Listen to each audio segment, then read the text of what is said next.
মানে বাংলাদেশ জামায়াতে ইসলামী, তারা এখন রাজনীতির মাঠটাকে বেশ গরম করে রেখেছে। গরমটা কিভাবে? তারা 5 দফা দাবিতে একটা বড় সড়ো আন্দোলনে যাচ্ছে এবং তারা বলেছে যে 11 তারিখে তারা ঢাকা শহরে একটা মহাসমাবেশ করবে এই দাবির চূড়ান্ত দাবি আদায়ের জন্য, এবং 11 তারিখের মধ্যে যদি তাদের দাবি মেনে নেওয়া না হয়, 5 দফা দাবি মানা না হয়, তাহলে ঢাকা শহরের ভিন্ন চিত্র হবে। এ ধরনের একটা, আমি এটাকে হুমকি বলবো, এ ধরনের একটা হুমকি দিয়েছেন জামাতের সেক্রেটারি জেনারেল। আর জামাতের যে নায়েবে আমির, তার কথাটা খুব ইন্টারেস্টিং। উনি ইদানিং বেশ ইন্টারেস্টিং শব্দ ব্যবহার করেন। তিনি বলেছেন যদি সোজা আঙুলে ঘি না ওঠে তাহলে তিনি আঙুল বাঁকা করবেন, তবে ঘি আমাদের লাগবেই। আমি হুবহু এর পড়ছি কিন্তু। সুতরাং যা বোঝাতে চাই বুঝে নিন, নো হাঙ্কি পাঙ্কি, জাতীয় নির্বাচনের আগে গণভোট লাগবেই। এই হলো সৈয়দ আবদুল্লাহ মোহাম্মদ তাহের, যিনি জামায়াতে ইসলামের নায়েবে আমির, ওনার বক্তব্য। এখন আমি তাহের সাহেবের বক্তব্য নিয়ে আগে আলোচনা করি। আমি তাহের সাহেবের বক্তব্যে কয়েকটা শব্দ আমার খুব মনে ধরেছে আর কি। যেমন একটা হলো আঙুল বাঁকা করবেন উনি, এটা বলতে উনি কী বোঝাচ্ছেন বুঝতে চাই। আর 2 নম্বর হলো ওনাদের ঘি লাগবেই। এই ঘি জিনিসটাই কি? এই সবই তো প্রতীকী অর্থে, আমি প্রতীকগুলো নিয়ে আলোচনা করতে যাচ্ছি। আর 3 নম্বর হলো যে no hanky panky. Hanky panky শব্দটা কি, এটা আমি একটু বুঝতে চাই। আমরা ছোটোবেলায় দেখেছিলাম যে আমরা অনেক সময় বলতাম, ফান করে বলতাম, বন্ধু বান্ধবের কাছে বলতাম যে no hanky panky, hanky panky চলবে না। এবং হাঙ্কি পাঙ্কি মানে কি সেটা না বুঝেই বলতাম।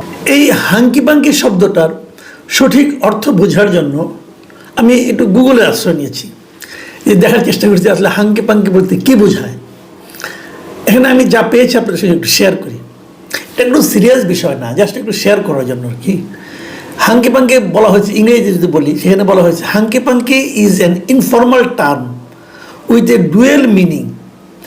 It can refer to either sexual activity of an illicit or improper or dishonest, shady or questionable behaviour. মোটামুটি একটা ধারণা আপনারা পেয়েছেন। আমি নিজে এটাকে বঙ্গানুবাদ করতে চাই না, আমি বরং গুগলে বাংলায় কী পেয়েছি সেটাও আমি একটু পড়ে শোনাই। বাংলায় বলা হচ্ছে হাঙ্কি পাঙ্কি শব্দের বাংলা অর্থ হলো ভোজবাজি, গুপ্ত কৌশল অথবা দুষ্টু বা সন্দেহজনক আচরণ। এটি সাধারণত এমন আচরণকে বোঝায় যা অনৈতিক বা সন্দেহজনক, তবে মারাত্মকভাবে গুরুতর নয়। এটি বিশেষত যৌন বা আইনগতভাবে প্রশ্নবিদ্ধ আচরণের ক্ষেত্রে ব্যবহৃত হয়। তো আমরা হাঙ্কি পাঙ্কির একটা মিনিং পেলাম এবং এটা কোন ক্ষেত্রে ব্যবহৃত হয় সেটাও পেলাম, কিন্তু রাজনৈতিক ক্ষেত্রে যেটা ব্যবহৃত হয় এটা এখনও পাইনি কোথাও। আমি নিজেও আরেকটু ঘাটাঘাটি করেছি, ওগুলো আপনাদেরকে শুনিয়ে ক্লান্ত করতে চাই না। তো রাজনৈতিক ক্ষেত্রে ব্যবহৃত হয় না, কিন্তু আমাদের তাহের সাহেব যখন রাজনৈতিক ক্ষেত্রে ব্যবহার শুরু করেছেন, হয়তো এরপর থেকে হবে, কারণ উনি তো বড় নেতা। ঠিক আছে, বড় নেতার অনেক কথাই কিন্তু অনুসরণযোগ্য হতে পারে। আর ঘি জিনিসটা কি ভাই? আপনি কোন ঘি তুলবেন আমি এটা বুঝতে পারছি না। ঘি তো এক ধরনের তেল, তৈলাক্ত না, এটা তেলের চেয়েও বেশি পিচ্ছিল কিন্তু। এই জন্য সোজা আঙুল উঠতে চায় না, আঙুল বাঁকা করলে একটু ওঠে। তো ঘিটা কোথায় কোথায় ঘি দেখছেন? আর তারপরে কথা হলো আপনি যে আঙুল বাঁকা করবেন, এই বাঁকা করলে পরে কার কী সমস্যা হবে? আমরা আসলে একটু আতঙ্কিত হই, আমরা যারা সাধারণ মানুষ, আমরা তো কোনো সরকার টরকার না, কোনো রাজনৈতিক দলও না। আমরা সাধারণ মানুষ বুঝতে চাই যে জামাত আসলে কোন দিকে যেতে চাচ্ছে, তারা রাজনীতিটাকে কোন দিকে নিতে চাচ্ছে। গোলাম পরোয়ার তো বলেছেন যে 11 তারিখের মধ্যে যদি 5 দফা দাবি না মানা হয় তাহলে ঢাকার অন্য চিত্র হয়ে যাবে। ঢাকার চিত্র উনি চেঞ্জ করে দেবেন, মানেটা কি ভাই? ঢাকার চিত্র মানে কি? ঢাকার চিত্র মানে ঢাকার যারা জনগণ, তাদের যে জীবনযাপন, এটাই তো ঢাকার চিত্র। তাদের যে অবস্থান, সেটাকে আপনি পাল্টাবেন কেন? আপনি কে ভাই? আপনি ঢাকার চিত্র পাল্টানোর কে? আপনি একটা পলিটিক্যাল পার্টি, ঠিক আছে, থাকেন আপনি আপনার লোকজনকে নিয়ে, কোনো সমস্যা নাই, মিটিং করবেন, মিটিং করেন, কিন্তু ঢাকার চিত্রগুলো পাল্টাতে যাচ্ছেন। এই অধিকারটা আপনাকে কে দিয়েছে? আপনারা এখনো ক্ষমতায় যান নাই। যদি ক্ষমতায় আপনি যান, তবু তো আপনি এই অধিকার নেই। ভাই, মানুষকে ভয় দেখায় না। মানুষকে এ পর্যন্ত গত কিছুদিনে আমি স্বীকার করতে বাধ্য হচ্ছি, গত কিছুদিনে কিন্তু জামাতের গ্রহণযোগ্যতা, জনপ্রিয়তা একটু বেড়েছে। এই জিনিসটা আমার ধারণা সাধারণ মানুষের চেয়ে জামাতের নেতারা বেশি মনে হয় একটু বাড়িয়ে বাড়িয়ে অনুভব করছেন, এবং বাড়িয়ে অনুভব করছেন বলে কথাবার্তার কোনো ব্যালেন্স থাকতেছে না আপনাদের। এই যে ঢাকার চিত্র পাল্টিয়ে দেওয়ার যে হুমকিটা, এটা তো লাগাম ছাড়া কথা ভাই। আমরা তো এই জামাত চাই না। দেখেন, জামাতের কিন্তু একটা ভীতিকর চেহারা আমরা আগে দেখেছি। সেখান থেকে আপনারা কিন্তু অনেক সাধনা করে, অনেক লাথিগুতা খেয়ে, অনেকভাবে নানাভাবে কর্নার্ড হওয়ার পর আপনারা কিন্তু একটা জায়গায় এসে পৌঁছেছেন নিজেদের ধৈর্য, নিজেদের রুচিশীলতা এগুলোর মাধ্যমে। আবার কি আগের জায়গায় ফিরতে চান? হুমকি দিচ্ছেন কেন? আপনারা আদায় করেন। আপনারা কাকে হুমকি দিচ্ছেন? সরকারকে হুমকি দিচ্ছেন। তো সরকারের সঙ্গে তো আপনাদের ভালো সম্পর্ক। আপনারা তো সরকারের সঙ্গে আমেরিকায় যাচ্ছেন, একই প্লেনে 20 ঘন্টা ভ্রমণ করতেছেন আপনারা।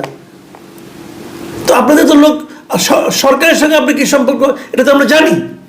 অনেকে তো এমনও বলে যে এই সরকার আপনারাই চালাচ্ছেন। তো সেখানে এই সমস্ত হুমকি আপনারা কাকে শোনাচ্ছেন ভাই? এই সমস্ত নাটক করেন না ভাই, প্লিজ। নাটক আমাদের, আপনার কি দাবি? আমি আপনাদের এই দাবিগুলো একটু বলি। আপনাদের সঙ্গে 8টা দল আছে, এই দলগুলিও একটু বলি, লোকজন কি জানুক কোন 8টা দল নিয়ে আপনারা লড়াই করছেন। আপনাদের সঙ্গে আছে ইসলামী আন্দোলন বাংলাদেশ, খেলাফত মজলিস, বাংলাদেশ খেলাফত মজলিস, বাংলাদেশ নিজামে ইসলাম পার্টি, বাংলাদেশ খেলাফত আন্দোলন, জাতীয় গণতান্ত্রিক পার্টি জাগপা এবং বাংলাদেশ ডেভেলপমেন্ট পার্টি। এই পার্টিগুলো নিয়ে আপনারা আন্দোলন করছেন। আপনাদের দাবিগুলো কি? আমি 5টা দাবির সম্পর্কে জনগণকে একটা ধারণা দেওয়ার জন্য আমার মনে হয় বলা দরকার। 1 নম্বর দাবি হলো, 1 নম্বর আসলে 2টা দাবি। 1 নম্বর হলো জুলাই জাতীয় সনদ বাস্তবায়ন আদেশ জারি ও ওই আদেশের উপর চলতি মাসের মধ্যে গণভোট আয়োজন করা, এটা 1 নম্বর দাবি। 2 নম্বর দাবি হলো ত্রয়োদশ জাতীয় সংসদ নির্বাচনে উভয় কক্ষে পিআর পদ্ধতি চালু করা। 3 নম্বর হলো অবাধ, সুষ্ঠু, গ্রহণযোগ্য নির্বাচনের লক্ষ্যে লেভেল প্লেইং ফিল্ড করা। 4 নম্বর হলো ক্ষমতাচ্যুত আওয়ামী লীগের আওয়ামী লীগ সরকারের জুলুম, নির্যাতন, গণহত্যা, দুর্নীতির বিচার দৃশ্যমান করা। 4 নম্বর হলো স্বৈরাচারের দোসর জাতীয় পার্টি ও 14 দলের কার্যক্রম নিষিদ্ধ করা। এই 5টা দাবি আপনারা চাচ্ছেন। দাবি পূরণ না হলে দুনিয়া উল্টাপাল্টা করে দেবেন আপনারা। আমি একটা দাবি নিয়ে আলোচনা, বাকিগুলো নিয়ে পরে আলোচনা করা যাবে একদিন। মূল যে দাবিটা আপনাদের এখন এই মুহূর্তে যেটা মূল দাবি, সেগুলো জুলাই জাতীয় সনদ বাস্তবায়নের আদেশ জারি করতে হবে। আদেশটা কে জারি করবে?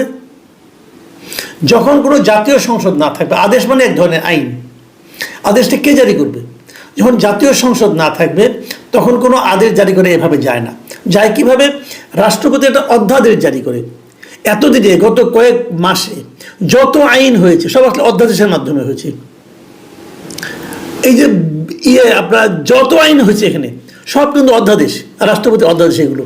এবং এগুলো আগামীতে যখন কোনো একটা সংসদ আসবে, সেই সংসদে সবগুলো আইন অধ্যাদেশকে আইনে পরিণত করা হবে, যদি ওই সংসদ অনুমতি দেয়।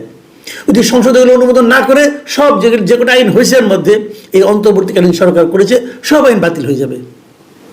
এটাই নিয়ম। তা আপনারা কি চাচ্ছেন? আপনারা তো রাষ্ট্রপতির অধ্যাদেশও চান না। আপনারা চাচ্ছেন যে এই সরকার প্রধান ডক্টর ইউনূস সে আইনটা জারি করবে। তার তো আইন জারি করার কোনো অধিকারই নাই। আইনের ক যারা বুঝেন তারাও জানেন এই উপদেষ্টা পরিষদের কোনো রকম আইন জারি করার, আইন তৈরি করার, আইন জারি করার কোনো ধরনের এখতিয়ার নাই। তারা সেটা পারেই না। তারা তো উপদেষ্টা মানে কি বুঝেন? উপদেষ্টা মানে হলো ওনারা কাউকে না কাউকে উপদেশ দিবেন। কাকে উপদেশ দিবেন? ওনারা রাষ্ট্রপতিকে উপদেশ দিবেন। এবং ওনারা এইভাবেই শপথ নিয়েছেন। যখন ওনারা শপথ নিয়েছেন তখন ওনাদেরকে কিন্তু আসলে উপদেষ্টা হিসেবে নিয়োগ করেছে রাষ্ট্রপতি।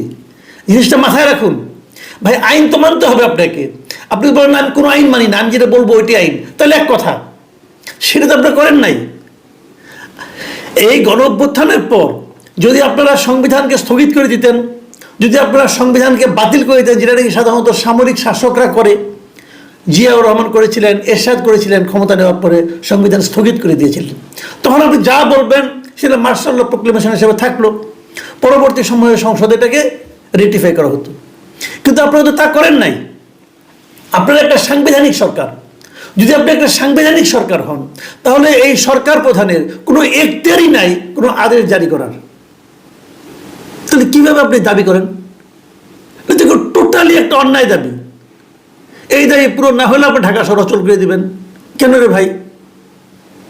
আপনাদের লেখাপড়া করার লোক, আইনটা বুঝান। আমি যে প্রশ্নগুলি করছি আমি জানি, যদি জামাতের কেউ দেখেন প্লিজ আমাকে এটা জানান। আপনারা আমার এখানে কমেন্টও লিখতে পারেন, আমি কমেন্টে পরে আলোচনা করবো, কোনো সমস্যা নাই।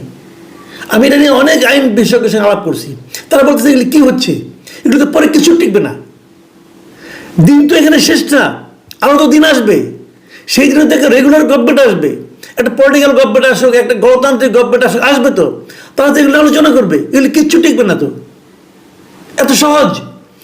আপনাদের প্রাথমিক যে ভুলটা, এমনকি আমি এটাও বলি ভুলটা খেলে ওটা না, আপনারা যখন এই জুলাই ঘোষণাপত্র পড়েছেন এই সংসদ ভবনের সামনে, সেখানেও আপনারা উল্লেখ করেছেন যে এই সরকার একটা সাংবিধানিক সরকার। যদি এটা সাংবিধানিক সরকার হিসেবে আপনারা নিজেরা দাবি করেন, তাহলে সেই সরকারের পক্ষে তো সংবিধানের বাইরে যাওয়া সম্ভব না। যদি সংবিধানের বাইরে যাওয়া সম্ভব না হয়, তাহলে আপনাদের যে দ্বিতীয় দাবিটা গণভোট আয়োজন করতে হবে নভেম্বরের মধ্যে, সেটাই বা কেমনে হবে? কারণ সংবিধানে তো গণভোট নাই, এই সংবিধানে কোথাও গণভোট নাই। তাহলে আপনি কিভাবে গণভোট করবেন? দেখুন, এগুলো আমি এক ধরনের আলোচনা করলাম, কিন্তু তার চেয়েও বড় কথা হলো, ধরলাম যে না, সময়ের প্রয়োজনে করতে হবে, তো আপনি করবেন। তো গণভোট করে তো নিয়ম আছে। গণভোট করতে হয় কখন? সারা দুনিয়ার গণভোট দেখেন, সারা দুনিয়ায় গণভোট হয় যে পার্লামেন্টে কোনো একটা সিদ্ধান্ত হয়, সেই সিদ্ধান্তের পক্ষে তখন তারা পার্লামেন্টে সবাই ভাবে আমরা এত বড় একটা সিদ্ধান্ত নিলাম, এই সিদ্ধান্তটা কি জনগণ মানবে? জনগণের সঙ্গে এই চিন্তার সঙ্গে সিদ্ধান্ত মিলে, ওকে আমরা এই সিদ্ধান্তটাকে জনগণের কাছে তুলে দিই। জনগণ বলবে হ্যাঁ অথবা না, এই জন্য গণভোট। কিন্তু সংসদের কোনো খবর নাই, আপনি আগে গণভোট করবেন, করে সেই গণভোটের ভিত্তিতে আপনি তারপরে জুলাই সনদ পাস করবেন এবং তারপরে নির্বাচন করবেন। এটা হলো কিছু? এটা তো কোনোভাবে আপনি খাওয়াইতে পারবেন না রে ভাই। তারপর আরো অনেক ঝামেলা তো রয়ে গেছে। সেই রয়েটা গেছে কি, সাধারণত গণভোট হয় একটা প্রশ্নকে কেন্দ্র করে, একটা সিঙ্গেল কোশ্চেন, আর আপনি দিয়েছেন এখানে 48টা প্রশ্ন। এটা কেমন করে হবে? আপনি আমি একটা উদাহরণ দিয়ে বলি, যেমন আপনি আপার হাউস বলছেন, উচ্চ কক্ষ, এবং উচ্চ কক্ষে আপনি পিয়ার পদ্ধতি চাচ্ছেন। বিএনপি বলছে তারা উচ্চ কক্ষ চায়, কিন্তু সেখানে পিয়ার পদ্ধতি চায় না। এই যদি হয়, ধরেন আমি ভোট দিলাম, আমি নিজেও পিয়ার পদ্ধতি চাই, আমি বিএনপির সমর্থন করি না, আমি আপনাদেরটাই সমর্থন করি। তো আমি উচ্চ কক্ষ চাই এবং সেটা পিয়ার পদ্ধতিতে হোক, এটা চাই। তো আমি হ্যাঁ দিলাম, উচ্চ কক্ষ এবং পিয়ার পদ্ধতি। বিএনপির একজন কর্মী, সে বিএনপির দল যা চায় সে এটাই চায়, সে উচ্চ কক্ষ চায়, কিন্তু পিয়ার পদ্ধতিতে উচ্চ কক্ষ চায় না। সেও হাঁ দিল, তো তার হার আমার হাকে এক হলো ভাই। তোমাদের এনে আরেক ঝামেলা বাঁধবে। কাজেই যেগুলোর উপর আপনার আপত্তি আছে বিএনপির, সেগুলোতে হা না তো হবে না। এই বিষয়টা কেন আপনারা বুঝতেছেন না এবং কেন এটা নিয়ে আপনারা হইচই করছেন, আমি এটা ক্লিয়ার না। আমি মনে করি যে জামাত ইসলাম একটা নিয়মতান্ত্রিক দল, সব দলের নিয়মতান্ত্রিক হয়ে এটাই আমি চাই। কাজে আপনারা আন্ডারস্ট্যান্ডিংয়ের মধ্যে আসেন, আলাপ আলোচনা করেন। রাজপথ গরম ভাই আর দেখতে চাই না, দেখতে দেখতে টায়ার্ড হয়ে গেছি। রাজপথ গরম করবেন, ঢাকা শহরে চেহারা পাল্টে দেবেন, আঙুল বাঁকা করবেন, তারপরে হাঙ্কি পাঙ্কি বন্ধ করবেন। আপনাদের পুরো বক্তব্যটাই তো আমার কাছে হাঙ্কি পাঙ্কি মনে হচ্ছে এখন। আপনারা তো রাজনীতি করছেন না, হাঙ্কি পাঙ্কি করছেন। এটা তো আমরা চাই না ভাই আপনাদের কাছ থেকে। প্রিয় দর্শক, আমি জানি না আমাদের এই কথা ওরা শুনবেন কিনা। আমাদের একটাই আতঙ্ক, আমরা চাই নির্বাচন হোক, নির্বাচিত জনগণ যাকে চায় সেই দল ক্ষমতায় আসুক এবং তারা এসে দেশটাকে চালাক। কিন্তু আমরা চাই না যে এরকম কোনো হুমকি, পাল্টা হুমকি চলুক। প্রিয় দর্শক, এখন এ পর্যন্তই। আল্লাহ হাফেজ।